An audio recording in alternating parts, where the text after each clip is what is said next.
We can't say the future without AI. I mean, there's no way around it. 50% of workers now believe AI is going to improve their experience. When I come into the meeting room, I need a way to incorporate my AI with what's going on in the meeting.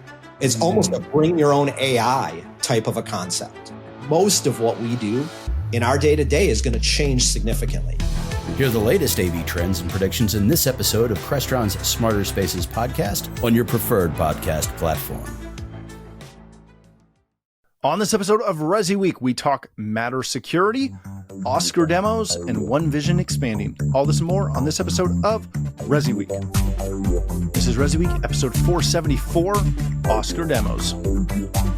Welcome to this episode of ResiWeek, your weekly roundup of all the latest news and stories for the residential AV industry. I'm your host, Matty Scott for AVNation.tv, and this week I'm pleased to be joined by two of my good friends. First, we have Katye McGregor-Bennett. She's the president of KMB Communications. How are you doing, Katie? I'm doing so well. Thanks for having me once again. Excellent. Thank you for being here. Then we have Mr. Gary Usher. He's the VP of Marketing at Powerhouse Alliance. How are you doing, sir? I'm great. Great on the West Coast over here, guys. Excellent. All right, ladies and gentlemen, we are going to kick this off with a story that comes to us from Residential Tech Today. Matter is the new foundation for a secure and private smart home. Go read through this story. It's very interesting, and Jay does a great job kind of outline the key points that Matter has done to try and make their product incredibly secure and private.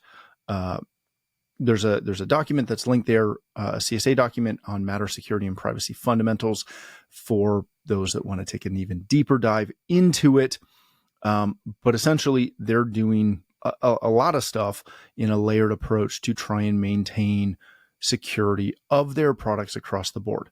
Where this gets a little, we'll say, entertaining is that every time a product that has Matter installed or that technology in it, every time they do a firmware update, they need to recertify, and that process takes time and money to do, as I'm sure you are aware.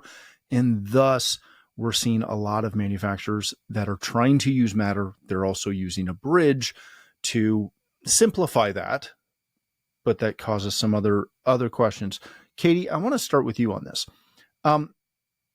Because of the pluses of Matter, being the fact that it is supposed to be quite secure, but we're also seeing, I don't want to say shortcuts, but I can't think of a better word, that some manufacturers are using to still be on that, but they're literally bridging different technologies with a bridge that has Matter on it, and thus that bridge follows it. So there is a potential there for a weaker link, if you will. How do you go about messaging the security pluses and questions maybe of this technology to a client who is super excited about Matter because they think it's really secure? There's a lot to that. And so that I don't go too far off the rails, I'll kind of keep my reply in my lane, which is comms and the need to clearly communicate the intent, the purpose, and the process here. And like you said, the bridge devices, which are being introduced to create connectivity, but the bridge device may very well be the weakest link. There we go. Weakest link. It's Monday. The weakest link. And I think that this is the devilish detail that has to be at the forefront of the conversation, which is you can have this thing, which is Matter at its, as intended, it is supposed to be secure, right? Across the board. However, everything linked to it needs to be in order for that chain to be as equally secure. I think it's the onus is on the integrator to clearly communicate all of the processes that are involved in the spec that's being delivered. And by processes, I mean not just the product, right? So there's the products that create the conversation, but the processes are what create the integration. And both of those are absolutely critical to this. So I think, from an integration standpoint, clarifying that up front with your client, understanding their interest in Matter from the get-go. Do you even know what it is? How important is it to you? And depending on their answers, therefore then you design and communicate accordingly. I think from a manufacturer standpoint, it absolutely, the onus is on the brand and the product to clearly identify where their connectivity and the security of it starts to dive into that not so secure component. Is that going to happen? Probably not. Is it going to happen somewhere we're all going to see it? Probably not. That's actually the right way to say it. It's going to be buried really deep. But I think, it's the devil detail that has to be discussed, because otherwise the consumer is going to think that they're getting something completely different in terms of how it's been specified from the matter experts, right? And so it's a challenge, but this isn't anything new for us in the channel. It's just a reminder of why we, the experts in the room really need to be the experts in the room. We're almost at an intersection again. Like you just said, we're not new to this type of intersection in that, okay, it came in strong, Katie, from a communication standpoint. Everybody was looking for this technology, and they already embraced it from a confidence standpoint. Right. And then we open it up. When you say, hey, onus is on the integrator, I'm always like, all right, how much more can we take? Right. But you did. You supplemented it by saying the onus is on the manufacturer as well, as we expand into this, and we have to, like, just firmware. The article talks about just regular updates being a hardened point to go back into it, to either, re-update passwords, et cetera, et cetera. I think the community is thirsty for a standardized security platform, and that's how it came in, and that's where our impasse is. So who breaks? Does the integrator need to continue to dive deeper onto what they've already sold and really champion it forward for that manufacturer, for Matter? Or as we saw in, I don't know, just throwing out some names, big names, Sonos's, they kept championing their own brand, and we attached ourselves to it as the end user was reflecting on it and accepting it into their home and wanting to hear more about it. That way we can join. That's our onus, but it's an impasse. And Matt, will a company like this forfeit profit sectors for the bigger picture? And that right there, from a business standpoint, it's up to them. They might just ditch out, get what they can while they can. Other proprietary security plugins, so to speak, might come along and kind of help purvey that standardized security element. But we'll see. But it's necessary. Let me ask you this, Gary. We've been down this road before that Katie alluded to, whereas you can have the most secure network that you supply, install, and manage for a customer, and they can go buy some thermostat or other ridiculous little low grade piece of tech that doesn't comply by all the normal standards that you would expect. This seems to be the same thing. You can go all in on a Matter system, but if you bring in potentially, and again, everything here is kind of a potential, right? But you can potentially bring in another product that bridges to the Matter network, for lack of a better term, that weakens that system across the board. We've done this before. Is there anything we can do to really, to your point, take on more of this? Like, at some point, this has to become an owner-related thing. Yeah, and the confidence behind a phone-based app and it working and not being hacked plays into that fact that Matter won't increase doors, by confidence of us talking to her blue in the face about why we support that particular technology and how impervious it is to the outside. Again, that's onus on the integrator. So, hey, Matter better make it sexy for the integrators to really challenge and hold that flag. And that can be done, though, Katie. I mean, it's like, we're good communicators in a number of different levels. We're, the manufacturer are asking us to take that next step in the conversation and say, hey, give me that phone, Matt. As soon as the technology comes out that it's going to not only handle the thermostat and the front door, just by osmosis, they did an update, and it's just continuing to expand. That's where, like I said earlier, so Matter better have confidence in their foresight, like, hey, more doors might be added that I can get into, but I'm just not, because I'm going to stick behind my technology. They'll come to us. That's the impasse.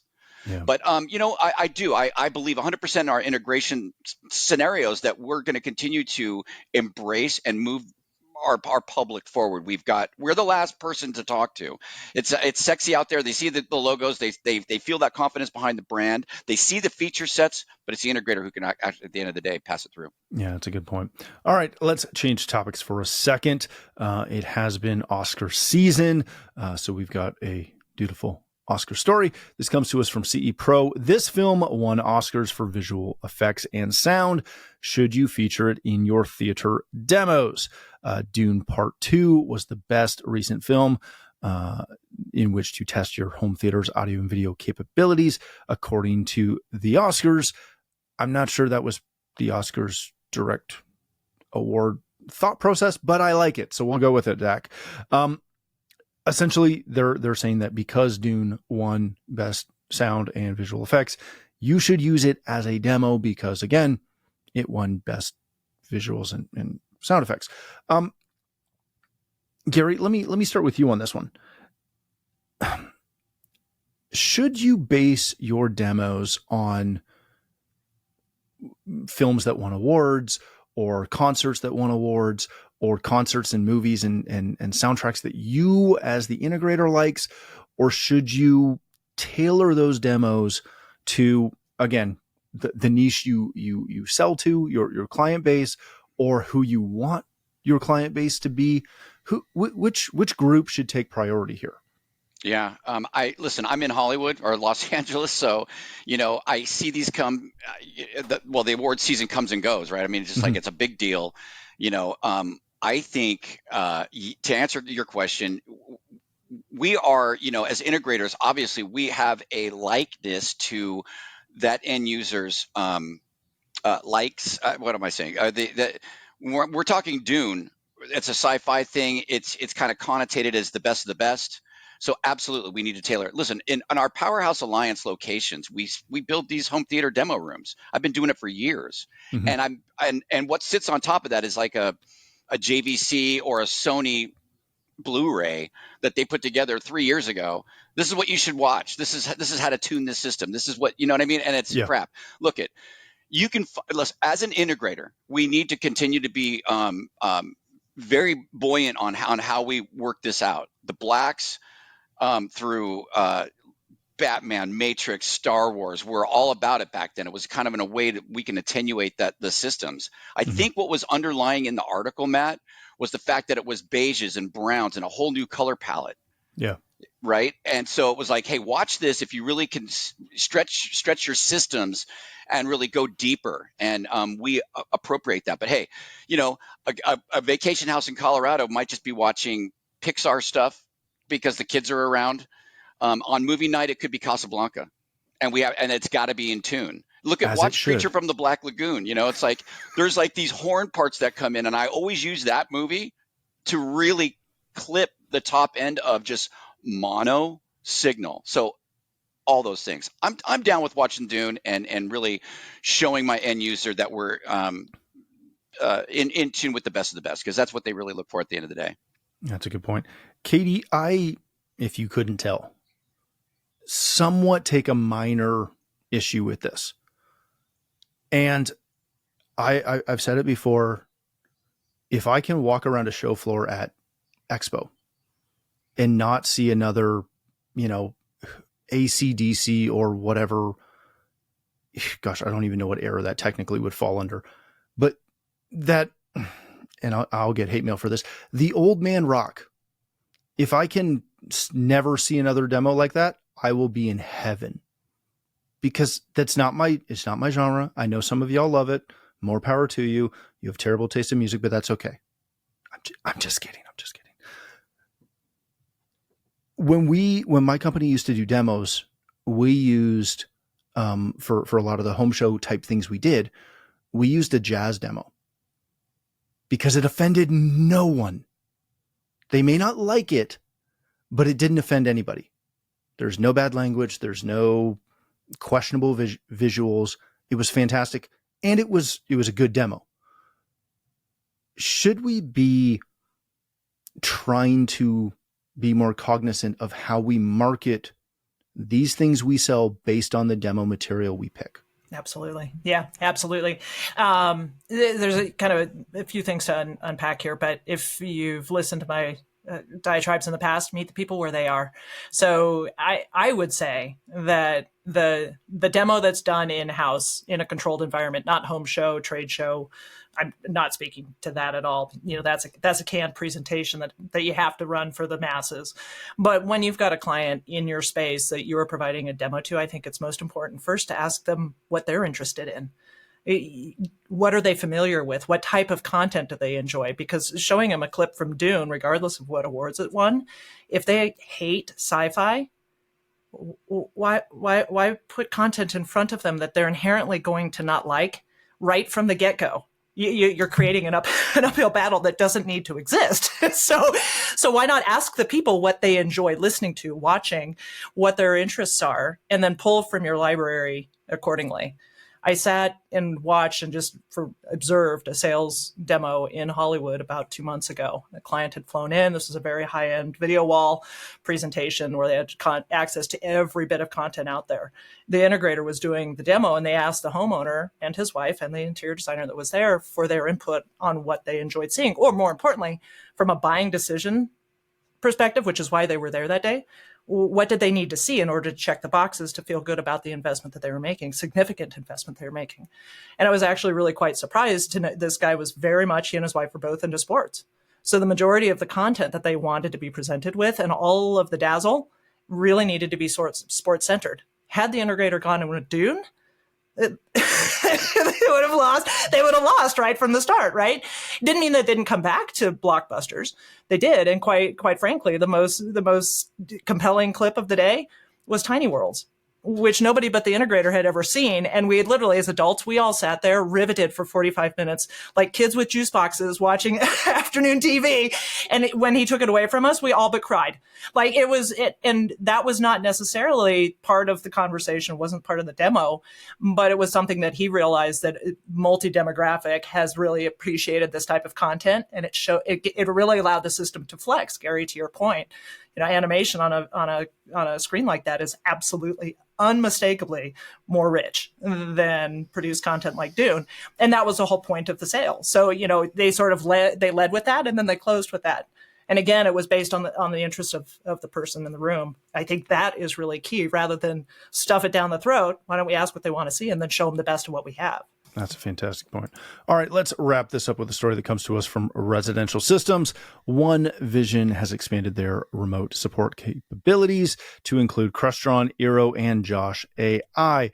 The enhanced support partnerships mean faster troubleshooting and improved resolution times. They've continued to add to their list of companies and manufacturers that they work with, which is fantastic. Katie, when you see this, growing support opportunities, shall we say, that does nothing but help the industry, correct? Do more integrators need to take advantage of this? I think so. I mean, at this point, we've been doing service and support within the channel for better part of 20 years, but there's always been sort of anything you can do, I can do better sort of mentality. So how that support was being done and delivered has been multifaceted. I think those that have been in it for as long as OneVision and others have are really creating a platform to succeed from.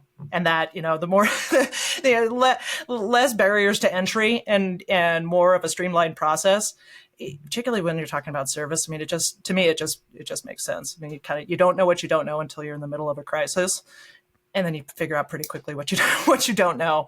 So, I think OneVision adding these, to your point, I was kind of surprised that they didn't already. But when you look at the total range of products, it's pretty impressive. Yeah, that's a good point.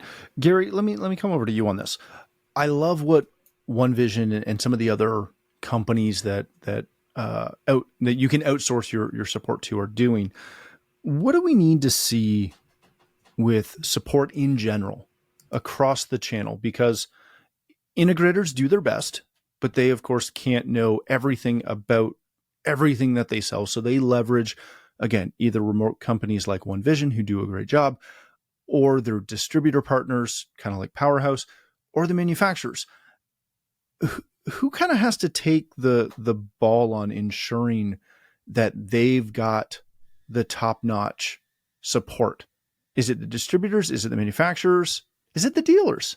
Well, the support companies, if they want additional business, they have got to do their research on how they've got to look at a sector and go after it and say, I can do this better. To your point, Katie, that terminology. But on the adverse side, on the integrator side, it's like, well, I'm going to dump this off to you because I just don't want to get holiday calls. What are they really looking for in that? They know that somebody else knows, tech a little bit better. Are they nicer? And can I sell this as a support package? That transfer of support, can I be involved in that monetarily? You doing a deal with that support entity and bringing it back to the end user, that might work. It just has to be worked out. Remember, there's also another important part of this, and that's from the integrator standpoint, understanding where what they don't know and establishing a relationship maybe for a year and really looking at what kind of calls came in and where those sectors really lied and coming back to your own 3, 4, 6-man teams and training them over. If that's going to be a pain point for you to outsource that. Again, both sides, that's 3 different parties. I think the end user at the end of the day wants that guarantee. I got service. No matter what I dream up and bring into the house, we're going to be covered. Security-wise too. From the support group, I worked with a bunch through distribution, and I found myself, they wanted to know more about the lines that we were bringing in. They were almost a customer, right? I thought that model was kind of cool. I know that Snap kind of developed something like that. But at the end of the day, Katie, you said, yes, I do see it growing forward. It's been 20 years. I think that we should coexist together, learn together, because ultimately the end user being confident in custom integration is the goal there. So important to work together, know what we don't know, try to learn what we don't know. But at the end of the day, they could take service to a whole nth degree that we can't as integrators. Yeah, that's a great point. All right, let's leave it there. Thank you both so much for joining us. Gary, if people want to connect with you, learn more about Powerhouse Alliance, where can they do that? Yeah, powerhousealliance.com. We are affiliated with 10 distributors across the country, all super awesome guys. If your integration needs bring you to one of the stores, please, I'd love to invite you here. That's KOA and Pioneer and 21st Century and UI Supply and Davis and the whole cast of characters that I mentioned, Mountain West and Sierra Select. I think that's almost all of them. CEP in Texas as well. Thank you guys so much. Katie, it's always a pleasure to talk to you. Guys, you're so smart. She's just got it all right there. Good guess. Thank you, man. We figured we needed someone to pick up your slack, so we brought her on. Yeah, there you go, Matt. I mean, one can only hope. Exactly. Thanks for having us aboard. Powerhousealliance.com. I am Gary, and thank you guys for having me again. Excellent. Thank you for being here. Katie, thank you for being here as well. If people want to connect with you, learn more about KMB Communications, where can they do that? Yeah, easiest place is LinkedIn for either KMB Communications, we're the one with the logo with the mountain, or Katye McGregor-Bennett, also on LinkedIn. I think you can find me as Katie Bennett there. Some variation on all the other platforms. Excellent. Thank you again for joining us. If you'd like to connect with me, you can find me on Twitter at Matt D. Scott and every other social platform. But more importantly, please visit AVNation.tv, where you'll find this show as well as a wide variety of other shows with all the verticals that we cover. When you visit the website, please take a moment to check out our supporters. We are extremely thankful for their support and ask that you check them out as well. Thanks again for watching. That's all the time we have for this episode of ResiWeek. The network for the AV industry. What are you listening to? This is AV. This is AVNation. This is AVNation. This is Erin Marmoran of EdTech. The world of higher ed AV is growing rapidly. That's why each month we hear from the best and brightest from colleges and universities all over the U.S. Check out EdTech on avnation.tv or wherever you get your favorite podcasts.